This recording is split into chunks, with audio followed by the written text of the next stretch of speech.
नमस्कार, मैं हूं सैयद सुहेल और आप देख रहे हैं ये भारत की बात है। होगी देश की हर बात, दिखाएंगे आपको देश और दुनिया की तमाम बड़ी खबरें। लेकिन आइए सबसे पहले आपको बताते हैं ये भारत की बात है में क्या है खास। कंगना रनौत बॉलीवुड की वो एक्ट्रेस जो लगभग हमेशा चर्चाओं में रहती हैं। हालांकि कंगना की एक्टिंग की जितनी चर्चा होती है उससे ज्यादा वो अपने बयानों के लिए जानी जाती हैं। कई बार कंगना को अपने बयानों की वजह से लोगों के गुस्से का भी सामना करना पड़ता है। इन दिनों कंगना पंजाब में है और पंजाब में उन्हें मॉब लिंचिंग का डर सता रहा। वो कह रही हैं कि बहुत मुमकिन था कि उनकी आज मॉब लिंचिंग हो जाती। बेशक कंगना का यह बयान चिंता बढ़ाने वाला है कि आखिर क्या हुआ जो कंगना को लिंचिंग का डर लगने लगा। ऐसा क्या हुआ कंगना रनौत के साथ, लेकिन ऐसा उन्होंने इसलिए कहा। दरअसल पंजाब में कंगना के काफिले को किसानों की उन्मादी भीड़ ने घेर लिया। जमकर हंगामा हुआ। कंगना के साथ मौजूद लोगों ने किसानों को बहुत समझाया, लेकिन किसानों की भीड़ कंगना को सरेआम बंधक बनाए रही। कंगना अपनी कार में काफी देर तक बैठी रही, खुद भी लोगों को समझाने की कोशिश की, लेकिन कोई नतीजा नहीं निकला। जरा सोचिए एक महिला को किसानों की भीड़ ने बंधक बना लिया। दरअसल यह गुंडागर्दी थी जो इन तस्वीरों से साफ जाहिर है। यह भारत की बात है में हम आपको कंगना को बंधक बनाए जाने की पूरी इनसाइड स्टोरी बताएंगे और बताएंगे कंगना की जुबानी सुनवाएंगे क्या कहा कंगना ने। यह भारत की बात है में अगली खबर होगी दुनिया पर मंडरा रहे सबसे बड़े खतरे की। आज ये भारत की बात है में हम बात करेंगे क्या ये ओमाइक्रॉन से एक बार फिर भारत में तीसरी लहर का खतरा मंडराने लगा है। दूसरी लहर आकर गई है, लाखों जानें लेकर गई है। क्या तीसरी लहर का खतरा मंडरा रहा है? जो तस्वीरें हमने कुछ महीनों पहले कोरोना की दूसरी लहर के दौरान देखी थी, क्या एक बार फिर हमें वही तस्वीर देखने को मिलेंगी? क्योंकि ओमाइक्रॉन ने भारत में दस्तक दे दी। अब तक दो लोगों में ओमाइक्रॉन की पुष्टि भी हो चुकी है। कई और लोगों की कोरोना रिपोर्ट पॉजिटिव है। अभी ओमाइक्रॉन की पुष्टि होनी बाकी है, वो भी जल्द हो जाएगी। मतलब साफ है कि खतरा बड़ा है और ओमाइक्रॉन से तीसरी लहर जैसे हालात एक बार फिर बन सकते हैं। ऐसे में भारत की, हिंदुस्तान की कितनी तैयारी है, हमने कितनी तैयारी कर रखी है, कैसे भारत इस गंभीर वायरस से लड़ने के लिए तैयार है। हम बात करेंगे क्या कोरोना की जो वैक्सीन हमने आपने लगवाई है वो ओमाइक्रॉन के खिलाफ असरदार है या नहीं, और असरदार नहीं है तो क्यों नहीं है, ये आपको बताएंगे। साथ ही ओमाइक्रॉन से बचने के उपाय और कोरोना का यह नया रूप कितना खतरनाक है ये भी हम आपको बताएंगे। इसके अलावा तीसरी खबर होगी उस सबसे बड़े तोहफे की जो रूस के राष्ट्रपति व्लादिमीर पुतिन उत्तर प्रदेश के मुख्यमंत्री योगी आदित्यनाथ को देने जा रहे हैं। उत्तर प्रदेश चुनाव से पहले पुतिन योगी को ऐसा तोहफा देंगे जो न सिर्फ यूपी के विकास के लिए बेहद कामयाब साबित होगा, बल्कि खुद सीएम योगी के लिए भी सत्ता के शिखर तक पहुंचने का रास्ता साबित हो सकता है। रूस के राष्ट्रपति पुतिन 6 दिसंबर को अपनी भारत यात्रा पर आ रहे हैं। इस दौरान पुतिन न सिर्फ प्रधानमंत्री मोदी से मिलेंगे, बल्कि दोनों देशों के बीच 2+2 बैठक भी होगी। क्या है पुतिन का योगी को यह बड़ा गिफ्ट और क्यों इसे योगी विजय का पथ तैयार होगा, ये सब आपको बताएंगे। आज ये भारत की बात है में आपको बताएंगे क्या और खास है। लेकिन उससे पहले आपको बता दें कि रिपब्लिक भारत आपसे जुड़े हर मुद्दे के लिए आवाज उठाता है। आप भी अपनी आवाज उठाइए, रखिए अपने विचार अपनी भाषा में कू ऐप पर। रिपब्लिक भारत अब कू ऐप पर भी मौजूद है। तो शुरुआत करें उससे पहले जल्दी से फटाफट आपको दिखा देते हैं 5 मिनट में बड़ी खबर।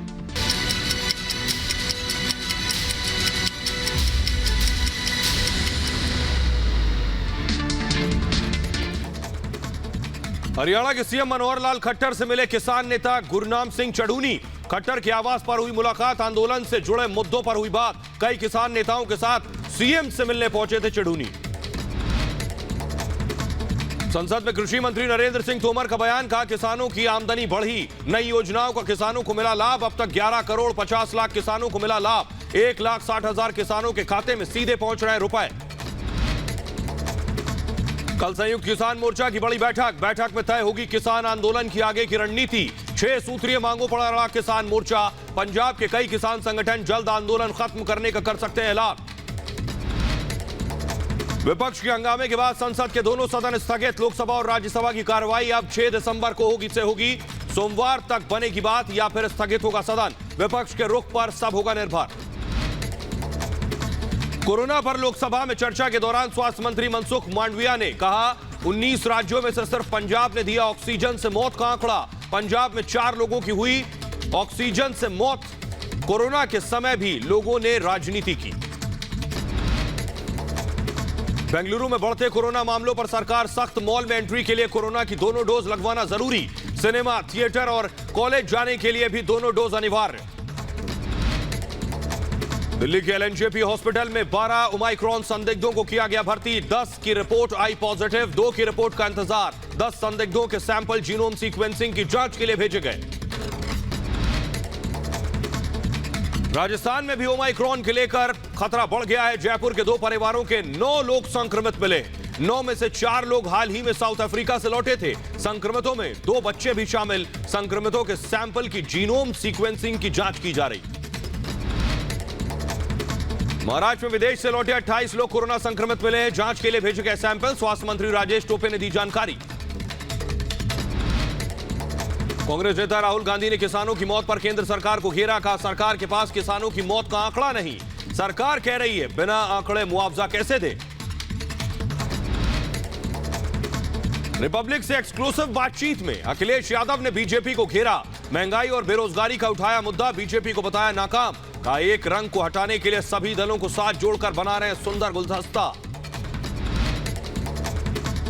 उत्तर प्रदेश के सुल्तानपुर में ओम प्रकाश राजभर ने जनसभा को संबोधित किया। कहा अखिलेश यादव को जनता बनाए सीएम। प्रदेश वासियों को फ्री बिजली, शिक्षा और चिकित्सा देने की बात कही। बीएसपी अध्यक्ष मायावती का बीजेपी, कांग्रेस और एसपी पर हमला। कहा चुनावी मौसम में जनता को गुमराह करने के लिए वादों की लगाई झड़ी। लोगों की सतर्क रहने को कहा। सोमवार को गृह मंत्री शाह से मिलेंगे कैप्टन अमरिंदर। बीजेपी अध्यक्ष जेपी नड्डा से भी करेंगे मुलाकात। पंजाब विधानसभा चुनाव में सीट बंटवारे पर हो सकती है बात। सूत्रों के हवाले से खबर। बीजेपी नेता मनजिंदर सिंह सिरसा का आतंकी पन्नू को जवाब। कहा यह आईएसआई के इशारे पर काम करता है पन्नू। आतंकवादी गुरपतवंत सिंह पन्नू को किसान आंदोलन का बताया दुश्मन। प्रधानमंत्री मोदी ने वीडियो कॉन्फ्रेंसिंग के जरिए इन्फिनिटी फोरम का उद्घाटन किया। अब फिनटेक पहल को फिनटेक क्रांति में बदलने का वक्त आ गया है। क्रांति जो लोगों को वित्तीय सशक्तिकरण देती है। बिहार विधानसभा में राष्ट्रगीत पर घमासान। एमआईएम विधायक का राष्ट्रगीत गाने से इनकार। बीजेपी ने कहा जिस देश का राष्ट्रगीत पसंद है वहां चले जाएं।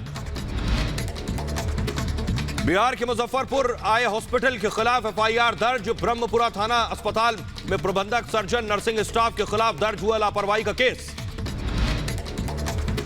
पंजाब के रोपड़ में अभिनेत्री कंगना रनौत से बदसलूकी। प्रदर्शनकारियों ने कंगना की कार को घेरा। कंगना ने कहा भीड़ ने बदसलूकी की। परमबीर सिंह का निलंबन स्वीकार करने से इनकार। का निलंबन के खिलाफ कानूनी सहारा लिया जाएगा। परमबीर सिंह ने राज्य सरकार की कार्रवाई के खिलाफ सुप्रीम कोर्ट जाने की बात कही। मध्य प्रदेश की शिवराज सरकार का बड़ा फैसला। सरकारी कामकाज में उर्दू, अरबी, फारसी शब्दों के इस्तेमाल पर रोक लगाने के लिए तैयारी। आदेश जल्द लागू होगा। दिल्ली एनसीआर में प्रदूषण पर लगाम लगाने के लिए 5 सदस्यों की टास्क फोर्स का गठन किया गया। 17 सदस्यों की फ्लाइट स्क्वाड टीम बनी है। हर शाम 6 बजे बैठक हुआ करेगी। सुप्रीम कोर्ट को दी गई जानकारी। हिंद महासागर में चीन की मौजूदगी पर भारतीय नौसेना की पैनी नजर। नौसेना प्रमुख आर हरिकुमार ने कहा किसी भी चुनौती से निपटने के लिए पूरी तरह तैयार। चक्रवाती तूफान जवाद कल ओडिशा और आंध्र प्रदेश के तट से टकराएगा। एनडीआरएफ ने बढ़ाई चौकसी। तूफान जवाद को देखते हुए ओडिशा के 4 जिलों में रेड अलर्ट जारी। 7 जिलों में ऑरेंज अलर्ट भी जारी।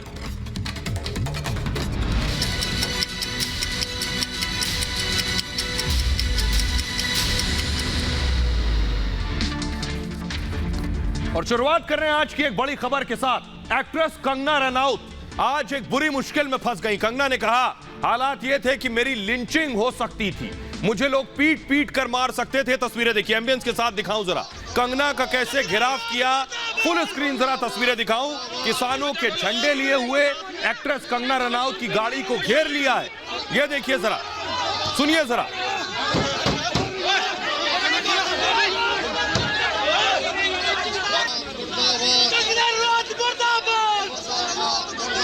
आप देख रहे हैं तस्वीरें, कंगना के खिलाफ नारेबाजी हो रही है, मुर्दाबाद के नारे लग रहे हैं और कंगना की गाड़ी के शीशे पर हमला किया जा रहा है। इस गाड़ी के अंदर कंगना रनौत बैठी हैं, हाथों में ये किसान है, ये खुद को किसान कहते हैं और एक्ट्रेस की गाड़ी को घेर लिया है। ये देखिए नारे लगा रहे हैं कंगना के खिलाफ। सोचिए एक एक्ट्रेस गाड़ी के अंदर बैठी है, उसकी जान खतरे में है। सोचिए क्या मंजर, क्या आलम रहा होगा जब एक्ट्रेस इस तरह से चारों तरफ से घिर गई। नारेबाजी के बीच, मुर्दाबाद के नारों के बीच गाड़ी पर हमला कर रहे थे, शीशे पर हाथ मार रहे थे ये लोग। ये एक तस्वीर है जो मैं आपको दिखा रहा हूं। आइए दूसरी तस्वीर आपको दिखाने जा रहा हूं। ये एक तस्वीर है, अब गाड़ी के अंदर से कंगना ने जो वीडियो बनाया वो मैं आपको दिखा रहा हूं। ये देखिए, सोचिए, फुल स्क्रीन जरा दिखाऊं मैं आपको। देखिए कंगना गाड़ी के अंदर से बात कर रही है कि मुझे आगे जाने दीजिए। सुनिए जरा, अंदर से वीडियो बनाया गया।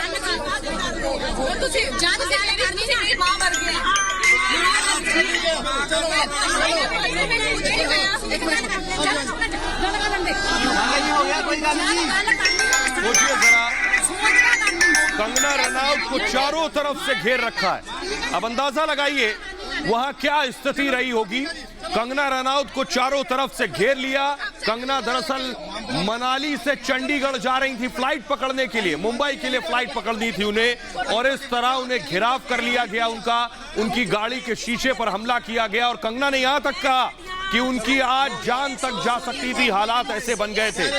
ये आखिर किस तरह का आंदोलन है, ये किस तरह का प्रदर्शन है कि एक एक्ट्रेस को बीच चौराहे पर इस तरह से रोक लिया जाएगा। आइए आपको दिखाते हैं कंगना के साथ। सोचिए क्या आलम रहा होगा। कंगना ने क्या कहा ये आपको बताने जा रहा हूं। देखिए कंगना इस कदर डर गई, घबरा गई। कंगना का कहना है जैसे ही पंजाब में उन्होंने कदम रखा, भीड़ ने उनकी गाड़ी पर हमला कर दिया। वो खुद को किसान कह रहे थे। सोचिए ये किसान थे जो तस्वीरें दिखाई, ये मुझे गाली दे रहे थे ये लोग।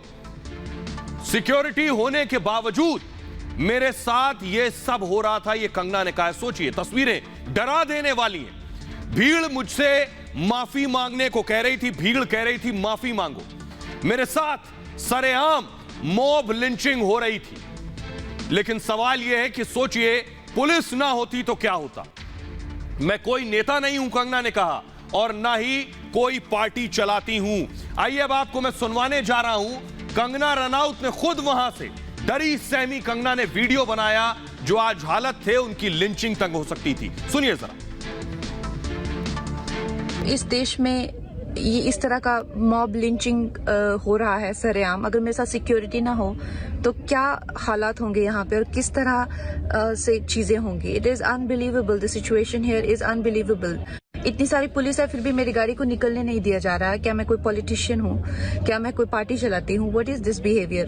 अनबिलीवेबल। बहुत सारे लोग मेरे नाम पे पॉलिटिक्स खेल रहे हैं और उसी पॉलिटिक्स का ये नतीजा है जो आज हो रहा है। ये देखिए, पंजाब से भी बात हुई, ये देखिए, पूरी तरह से मॉब ने मेरी गाड़ी को घेर लिया है। और अगर यहाँ पे पुलिस ना हो तो यहाँ पे लिंचिंग हो openly. Shame on these people. तो कंगना ने यह वीडियो उस वक्त बनाया जब वो चारों तरफ से घिरी हुई थी। कंगना निकली कैसे आई ये तस्वीर आपको दिखाने जा रहा हूं। ये देखिए जरा, ये कंगना ने गाड़ी का शीशा उतारा, इनको समझाया, माफी मांगी, उसके बाद कंगना को जाने की इजाजत दी। फुल स्क्रीन जरा दिखाऊं मैं तस्वीरें, देखिए जरा। ये आप देख रहे हैं कंगना की गाड़ी को रोके रखा, आखिरी तक जाने नहीं दिया। कंगना ने जब गाड़ी का शीशा नीचे उतारा उसके बाद कंगना को जाने की इजाजत मिली। कंगना से माफी मांगने को कहा, कंगना ने वहां माफी मांगी है।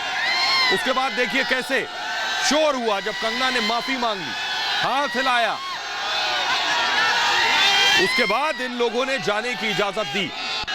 यही लोग पहले कंगना का रास्ता रोक कर खड़े थे। देखिए जरा, वहां सिक्योरिटी थी। कंगना का कहना है अगर ये पुलिस ना होती तो आज उनकी लिंचिंग हो सकती थी, आज उनकी जान तक न बचती। हालात ऐसे हो गए थे। एक एक्ट्रेस ये खुद कह रही है अपनी जुबान से। कंगना देखिए गाड़ी से बाहर निकली है, लोगों को समझाया है, माफी मांगी है, उसके बाद कंगना वहां से निकल सकी है।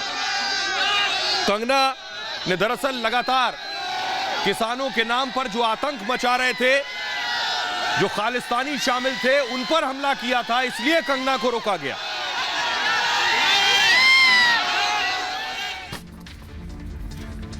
आइए खबरों में आगे बढ़ते हैं और आज की एक और बड़ी खबर है संसद से।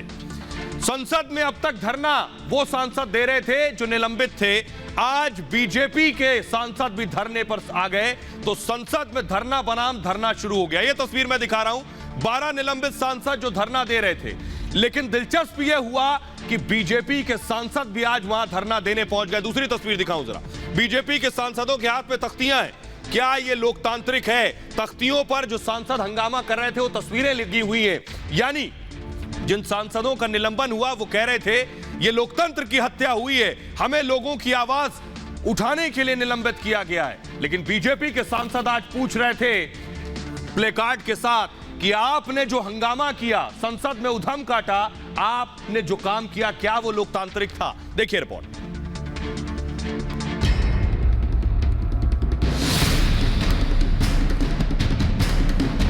ये हमारे लोकतंत्र के लिए बड़ा खतरा पैदा कर रहे हैं। Murder of the democracy, this is the murder of the constitution. आपने एक सेलेक्टिव तरीके से और इसमें भी चुनाव का एंगल देख के, इससे ज्यादा लोकतांत्रिक व्यवहार हमने कभी नहीं देखा, इमरजेंसी के दिनों में भी नहीं देखा। टोटल तानाशाही, तुगलकशाही, हिटलरशाही।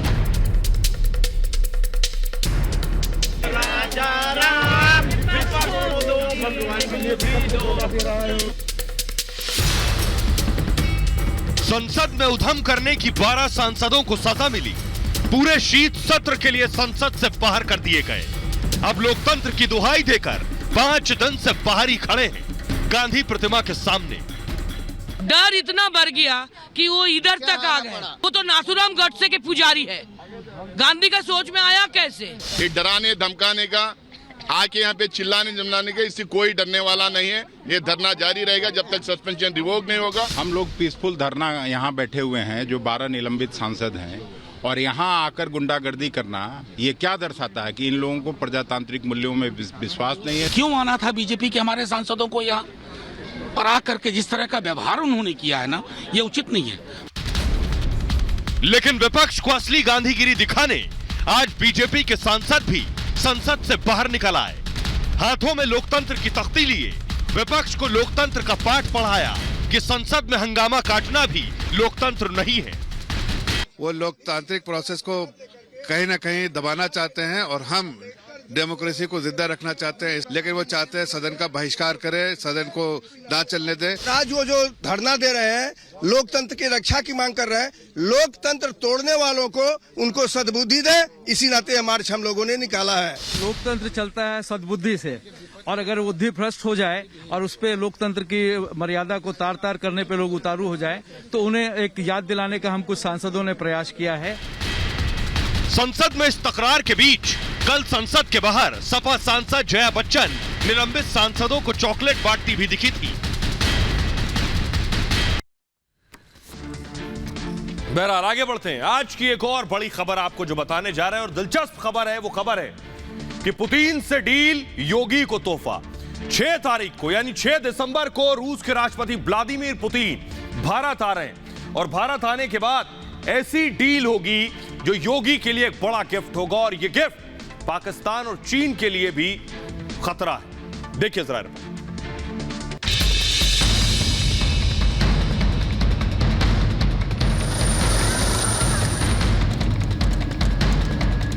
रूस के राष्ट्रपति का भारत दौरा, 6 दिसंबर को भारत आएंगे पुतिन। भारत में रशियन प्रेसिडेंट व्लादिमीर पुतिन 6 दिसंबर को 21वीं इंडिया रशिया एनुअल समिट के लिए आएंगे। योगी को मिलेगा बड़ा गिफ्ट, पुतिन की यात्रा, यूपी विजय का रास्ता। भारत माता की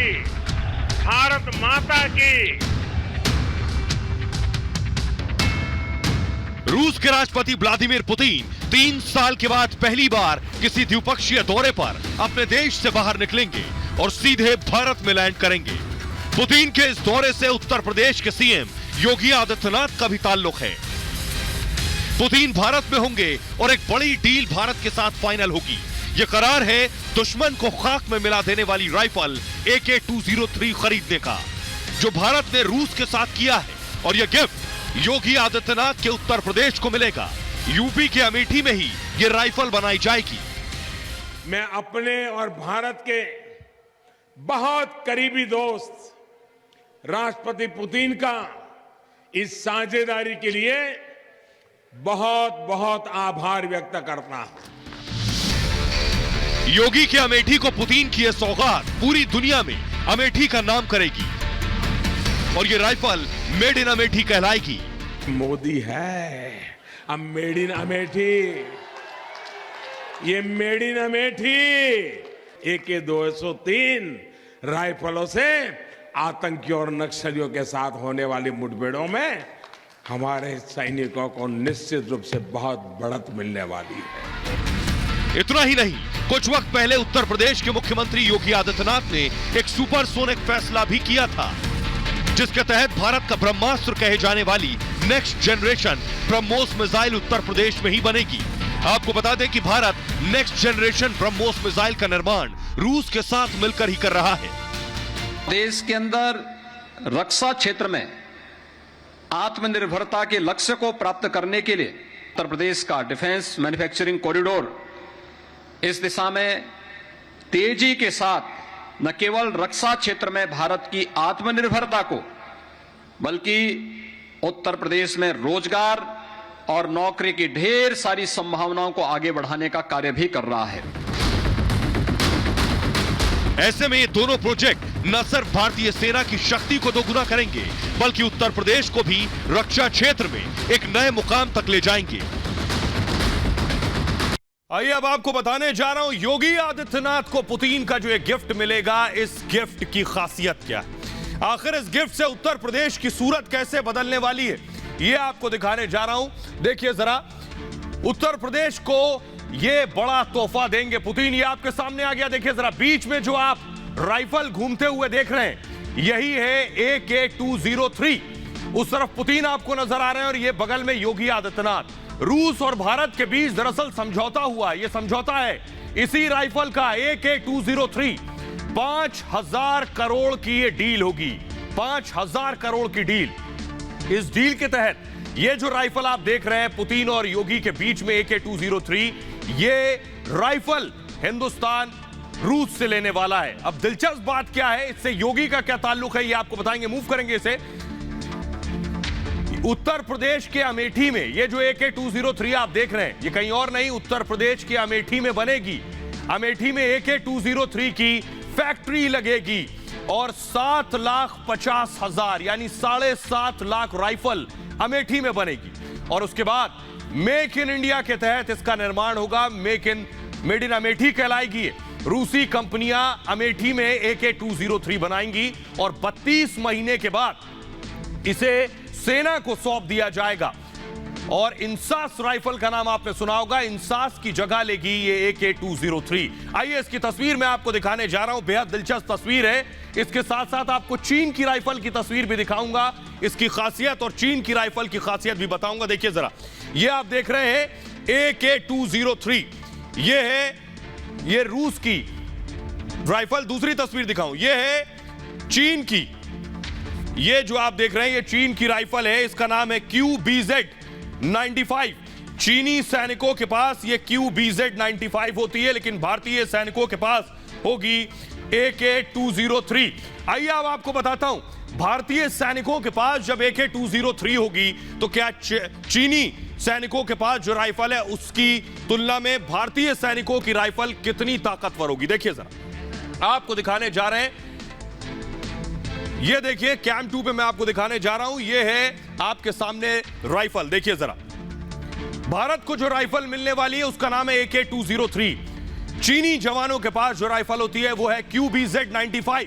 दोनों की खासियत देखिए जरा, ये रूसी राइफल है AK-203 और QBZ, ये चीन में बनी हुई राइफल है। जल्दी से मूव करेंगे इसे। भारत में जो राइफल बन रही है सबसे खतरनाक होगी। चीनी राइफल सबसे लेटेस्ट कही जाती है। भारतीय इस राइफल का जो वजन है ये 3.8 किलो का होगा और चीनी राइफल का वजन 3.9 किलो का, यानी भारतीय राइफल हल्की होगी, यानी जवानों के लिए आसान होगा उसे उठा कर ले जाना चीनी राइफल के मुकाबले। रेंज देखिए जरा, भारतीय राइफल जो AK-203 होगी इसकी रेंज 800 मीटर होगी, जबकि चीनी जवानों के पास जो राइफल है उसकी रेंज सिर्फ 600 मीटर है, यानी भारतीय सैनिकों की ताकत बढ़ जाएगी। लंबाई देखिए 705 mm इसकी लंबाई है और चीनी राइफल की लंबाई होगी 840 mm। 600 गोलियां, ये AK-203 600 गोलियां प्रति मिनट चलाने की क्षमता रखती है और चीन की राइफल भी 600 गोलियां 1 मिनट में दाग सकती है। ये इन दोनों राइफलों की खासियत है। लेकिन आइए अब आपको बताते हैं पुतिन का ये जो दौरा है, पुतिन 6 दिसंबर को लैंड होंगे और उसके बाद शाम को पुतिन प्रधानमंत्री नरेंद्र मोदी से मिलेंगे। प्रधानमंत्री के साथ ये मुलाकात पुतिन की, इस पर न सिर्फ देश की बल्कि पूरी दुनिया की नजर रहने वाली। आइए आपको बताता हूं ये मुलाकात क्यों खास होने वाली है। रूस के राष्ट्रपति व्लादिमीर पुतिन 6 दिसंबर को वार्षिक शिखर सम्मेलन में हिस्सा लेने के लिए भारत दौरे पर आ रहे हैं। पुतिन के भारत दौरे की अहमियत का अंदाजा इस बात से लगाया जा सकता है कि ये इस साल रूसी राष्ट्रपति का दूसरा विदेश दौरा होगा।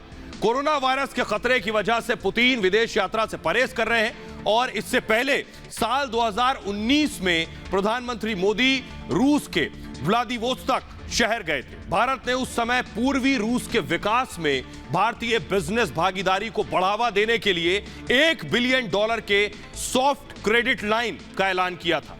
मोदी और पुतिन की ये तस्वीरें 2019 में दुनिया ने देखी थी और इन तस्वीरों को देखकर न सिर्फ इन दोनों नेताओं की दोस्ती का अंदाजा लगाया जा सकता है बल्कि दोनों देशों के बीच मजबूत रिश्तों का भी पता चलता है। अब एक बार फिर दुनिया इसी तरह की तस्वीरें दोबारा देखेगी जब रूस के राष्ट्रपति पुतिन और भारत के प्रधानमंत्री मोदी दिल्ली में एक दूसरे से मिलेंगे। विदेश मंत्रालय से मिली जानकारी के मुताबिक इस शिखर वार्ता के दौरान रणनीतिक साझेदारी को मजबूत करने पर जोर दिया जाएगा। इस दौरान दोनों देशों के बीच कई रक्षा सौदों पर भी मुहर लगेगी, जिनमें उत्तर प्रदेश के अमेठी में AK-203 की फैक्ट्री भी शामिल है। 200 से ज्यादा कामोव 226 हेलीकॉप्टर्स की खरीद पर भी डील हो सकती है। हालांकि कुछ दिन पहले तक इस बात के कयास लगाए जा रहे थे कि पुतिन भारत दौरे पर कब आएंगे।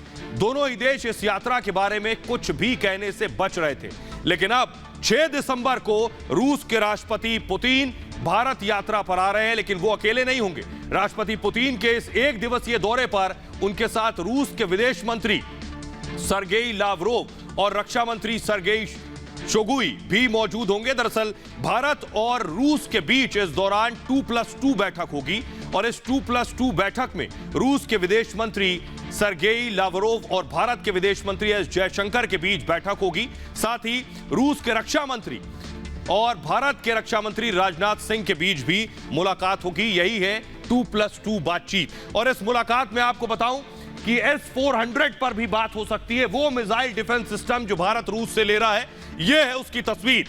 S-400 हिंदुस्तान की ताकत को और ज्यादा बढ़ाएगा। इसके हिस्से हिंदुस्तान आ भी चुके हैं, लेकिन इसके मुकाबले दुश्मन के पास भी जो मिसाइल डिफेंस सिस्टम है पाकिस्तान के पास, वो मैं आपको दिखाने जा रहा हूं। यह है पाकिस्तानी मिसाइल डिफेंस सिस्टम जिसका नाम है HQ-9। आइए आपको बताने जा रहे हैं रूस और भारत की ये दोस्ती आखिर भारत को कितना मजबूत करने वाली है। देखिए जरा, हिंदुस्तान के पास जो मिसाइल डिफेंस सिस्टम रूस से लिया हुआ आ जाएगा, उसके बाद पाकिस्तानी मिसाइल डिफेंस सिस्टम में ताकत किसकी ज्यादा है। देखिए जरा, भारत के पास S-400 मिसाइल डिफेंस सिस्टम होगा, पाकिस्तान के पास HQ-9 मिसाइल डिफेंस सिस्टम है। भारत ने रूस से खरीदा है और पाकिस्तान ने इसे चीन से खरीदा है। जो भारत के पास मिसाइल डिफेंस सिस्टम होगा, इसकी रेंज देखिए जरा, 400 kilometre. Pakistani missile defence system की रेंज है 200 किलोमीटर। इसके अलावा 4 तरह की मिसाइल इस मिसाइल डिफेंस सिस्टम S-400 में लगी होगी। भारत के पास जो है और पाकिस्तान के पास जो है उसमें 2 तरह की सिर्फ मिसाइल होंगी। एक राउंड में 36 वॉर करेगा भारतीय मिसाइल डिफेंस सिस्टम और पाकिस्तानी एक राउंड में सिर्फ 30 वार कर सकता है। 12 लॉन्चर्स S-400 में, भारतीय मिसाइल डिफेंस सिस्टम में 12 लॉन्चर्स लगे होंगे और जो चीनी मिसाइल डिफेंस सिस्टम पाकिस्तान के पास है, उसमें सिर्फ 2 लॉन्चर्स होंगे। 5 मिनट में S-400 को तैनात किया जा सकता है, लेकिन चीनी मिसाइल डिफेंस सिस्टम जो पाकिस्तान के पास है, इसका वजन है 1300 किलो।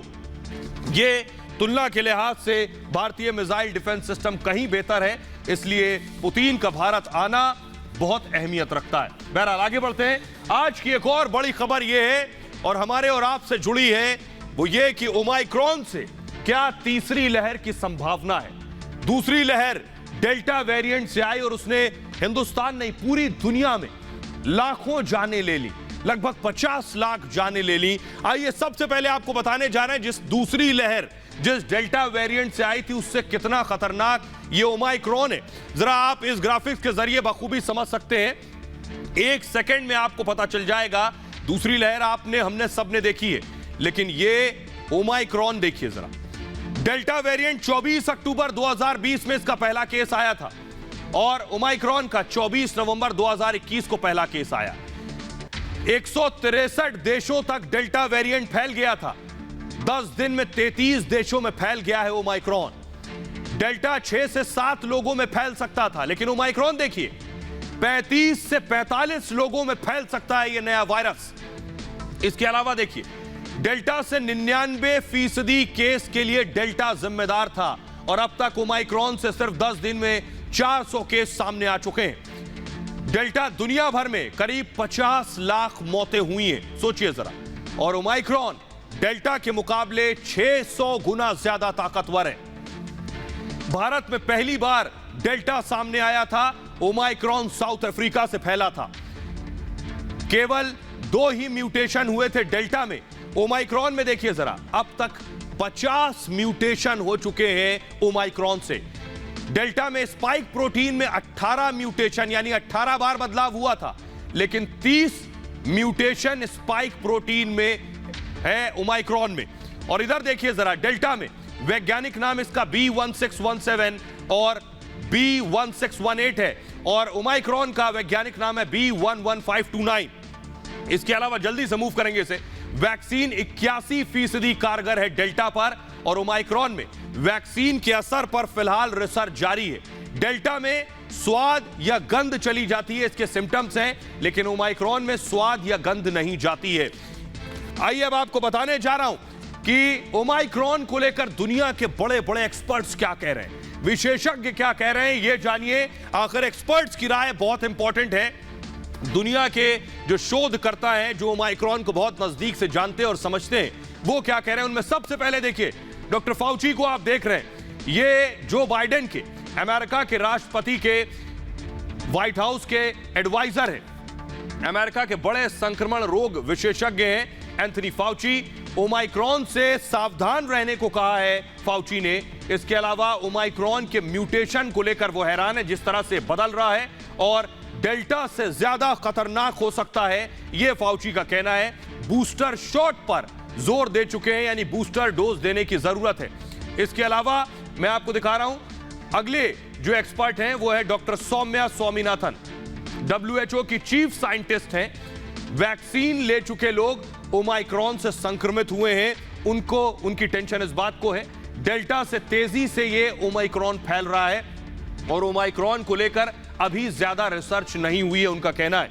इसके अलावा एम्स दिल्ली के डायरेक्टर डॉक्टर रणदीप गुलेरिया का कहना है इम्यूनिटी पर असर डालने वाला वायरस है ये और वैक्सीन की प्रभावशीलता कम कर सकता है ये वायरस और ओमाइक्रॉन पर वैक्सीन के असर पर रिसर्च जरूरी है।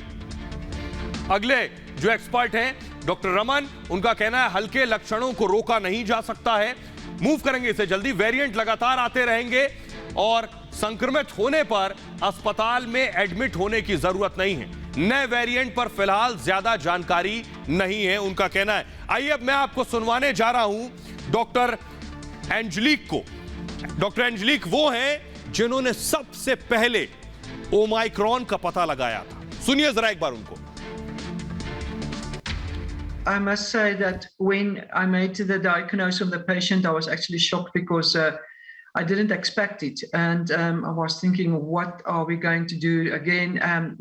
As we haven't seen quite a few for quite a few weeks COVID patients anymore. Our infectivity rate in South Africa was less than 1%. The patient coming in with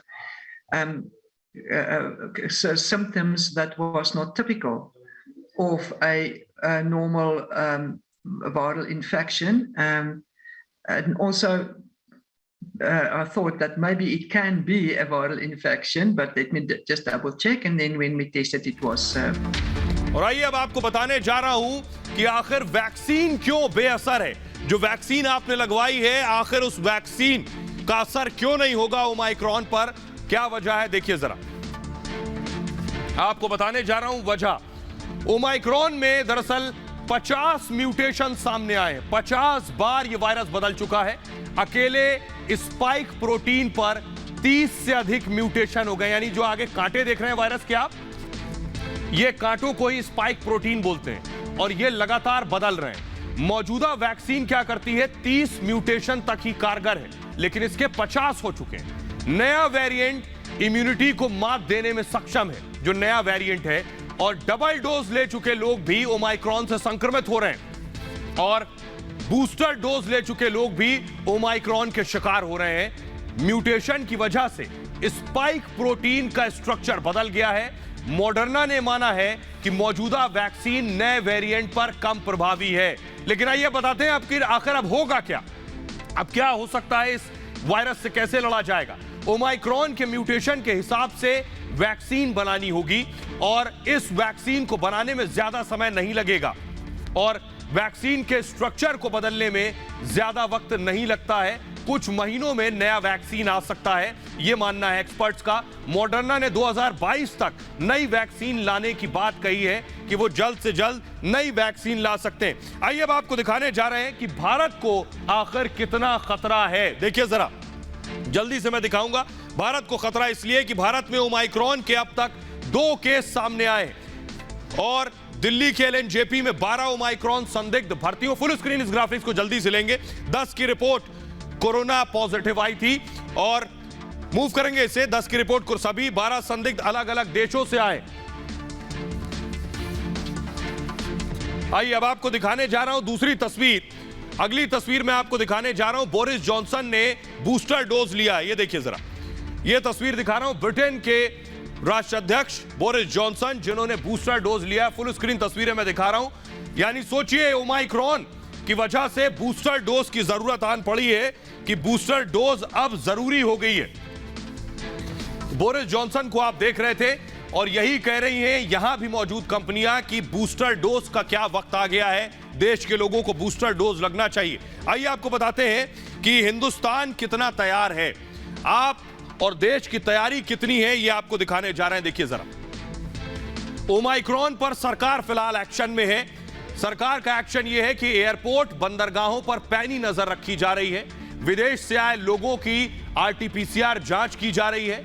संक्रमितों के नमूनों की genome sequencing की जा रही है। 58,000 ventilators के order बाकायदा दिए जा चुके हैं। 50,000 से ज्यादा वेंटिलेटर्स राज्यों को मिले हैं और 3,829 ऑक्सीजन प्लांट लगाने पर फिलहाल काम चल रहा है। 70% से ज्यादा ऑक्सीजन प्लांट तैयार हो चुके हैं और 4,500 से ज्यादा कोविड अस्पताल बन गए हैं। 9,300 से ज्यादा कोविड हेल्थ सेंटर तैयार हैं। 5 लाख ऑक्सीजन बेड देश में तैयार हो चुके हैं और 18 लाख से ज्यादा आइसोलेशन बेड तैयार हैं। ये पूरी जानकारी, लगभग 1,40,000 आईसीयू बेड अब तक तैयार हो चुके हैं। ये जानकारी आज खुद संसद में स्वास्थ्य मंत्री ने दी। अपना बहुत ख्याल रखिए। फिलहाल ये भारत की बात है में इतना ही। एक छोटे से ब्रेक के लिए रुक रहे हैं, लौट रहे हैं कुछ ही पलों में।